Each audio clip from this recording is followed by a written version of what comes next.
warahmatullahi wabarakatuh. Sobahul khair. Kaifa haluk? Alhamdulillah, ana bi khair. Anak-anak, bagaimana kabar kalian hari ini? Alhamdulillah, luar biasa. Tetap semangat, Allahu Akbar. Ya, semoga kali ini kalian tetap semangat belajar ya nak ya. Anak-anak, hari ini kita akan belajar akidah akhlak kembali, materi tentang berkata baik dan jujur.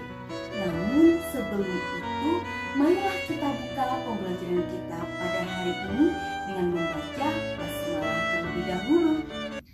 Bismillahirrahmanirrahim. Nah, anak-anak, materi kita yang pertama adalah tentang berkata yang baik.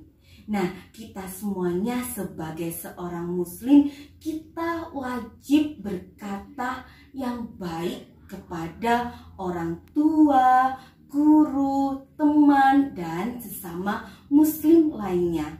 Kepada orang tua, kepada guru, kita harus sopan dan lemah lembut dalam berbicara.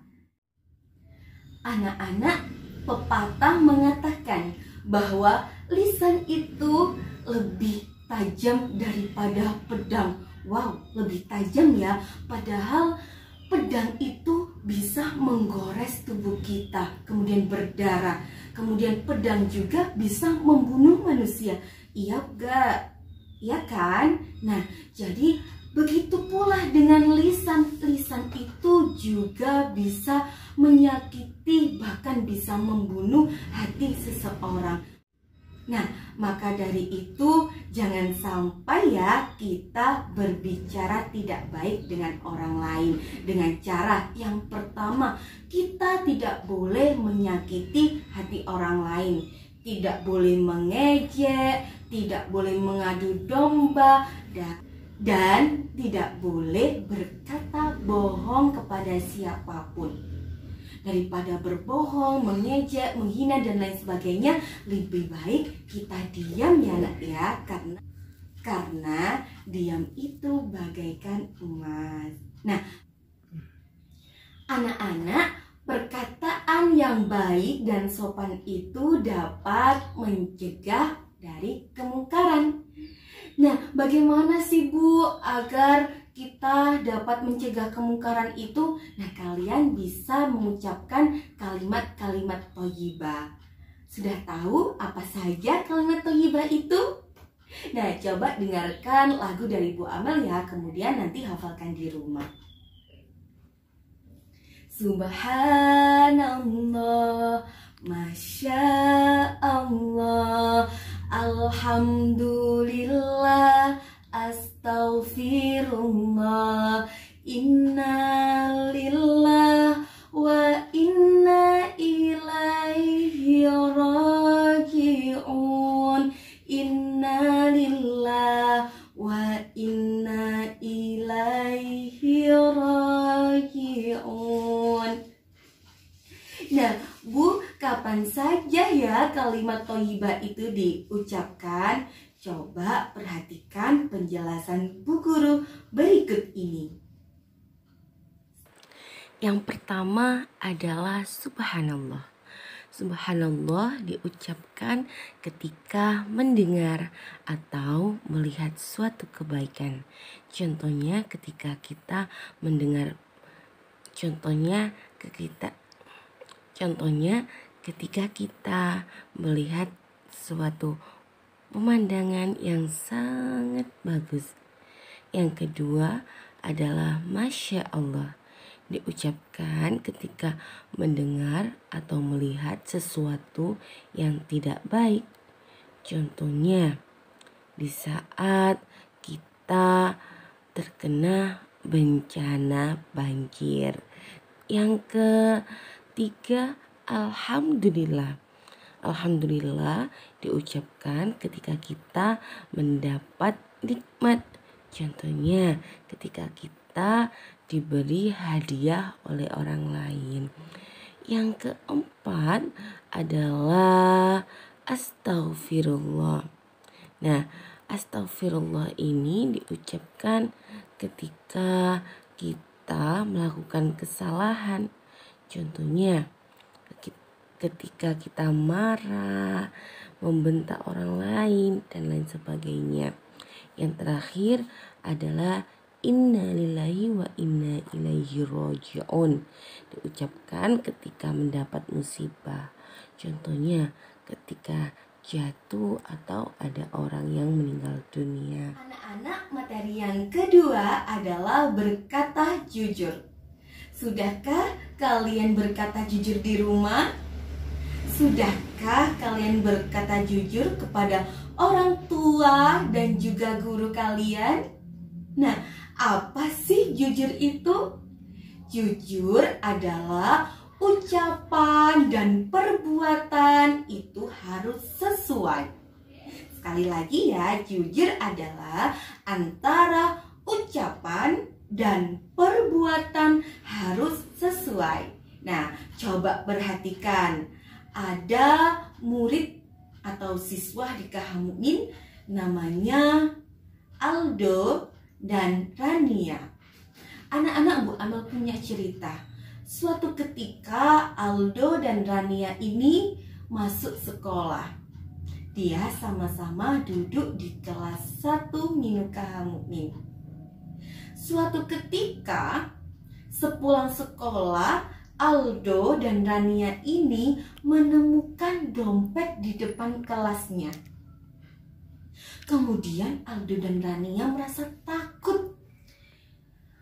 Dompetnya diambil, kemudian diberikan kepada gurunya. Kemudian gurunya mengucapkan terima kasih kepada Aldo dan Rania. Keesokan harinya ada seorang laki-laki yang bernama Pak Joni datang ke sekolahan. Kemudian beliau masuk ke ruang resepsionis dan bertanya, "Bu, saya kemarin kehilangan dompet. Kira-kira ada tidak ya dompet saya di sekolahan?" Kemudian guru itu bilang ke Pak Joni, "Oh iya Bapak, kemarin Aldo sama Rania menemukan dompet Bapak di depan kelas." "Oh iya Bu, betul seperti itu. Kalau begitu coba saya ingin ketemu Aldi sama Rania." Anak-anak tahu nggak? Karena kejujuran Aldo dan Rania yang menemukan dompet kemudian diberikan kepada guru, akhirnya Aldo dan Rania mendapat hadiah dari Pak Joni. Nah, itu adalah manfaat berkata jujur atau bersikap jujur.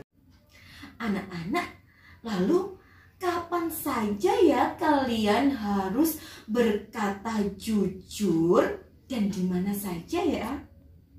Nah, kalian bisa berkata jujur dimanapun kalian berada. Di rumah, di sekolah, dan di lingkungan masyarakat. Coba perhatikan penjelasan Bu Amel berikut ini ya. Anak-anak, kalian harus jujur di lingkungan keluarga. Sebagai contoh, yang pertama, kalian harus mengambilkan uang kembalian belanjaan. Yang kedua, menyampaikan hasil ujian atau ulangan kepada orang tua apa adanya. Jangan berkata nilai 100 padahal kalian dapat 80. Yang ketiga, kalian tidak boleh berpura-pura tidur saat dinasehati orang tua. Anak-anak harus jujur di lingkungan sekolah. Sebagai contoh, yang pertama, tidak menyontek ketika ujian. Yang kedua, karena sekarang kita pembelajaran daring, kemudian dapat tugas dari bu guru menulis atau mengerjakan soal, kalian harus mengerjakan sendiri. Jangan minta kerjakan orang tua atau saudara kalian ya nak ya. Contohnya ada tugas menulis tapi kalian dituliskan oleh orang lain. Nah itu sebagai contoh sikap yang tidak jujur. Nah itu akan mendapat dosa karena kalian membohongi guru. Kemudian mengembalikan buku pinjaman perpustakaan dengan tepat waktu. Yang terakhir, kalian harus jujur di lingkungan masyarakat. Contohnya, waktu mengendarai sepeda. Nah, kalian harus mematuhi dan tidak boleh melanggar rambu-rambu lalu lintas saat berkendara. Bu, apa saja sih manfaat dari perilaku jujur? Anak-anak, banyak sekali manfaatnya jika kalian bersikap jujur. Yang pertama, hidup kalian menjadi tenang, mendapat keberkahan, diselamatkan dari bahaya, dicintai oleh Allah, dan insya Allah kalian mendapat pahala dan masuk surga. Oke, baik anak-anak, cukup sekian pembelajaran kita pada hari ini. Semoga bermanfaat bagi kalian semuanya. Pesan Bu Amel, tetaplah berkata baik, sopan kepada siapapun, dan jangan lupa selalu berkata jujur. Karena lisan adalah lebih tajam daripada pedang. Kemudian jika kalian berkata baik, sopan, dan jujur, maka Allah Subhanahu wa Ta'ala akan sayang sekali kepada kalian dan kalian akan mendapatkan banyak sekali pahala. Baik anak-anak, marilah kita akhiri pembelajaran kita pada hari ini dengan membaca hamdalah. Alhamdulillahi Rabbil Alamin. Cukup sekian dari Bu Amel. Bu Amel akhiri. Wassalamualaikum warahmatullahi wabarakatuh.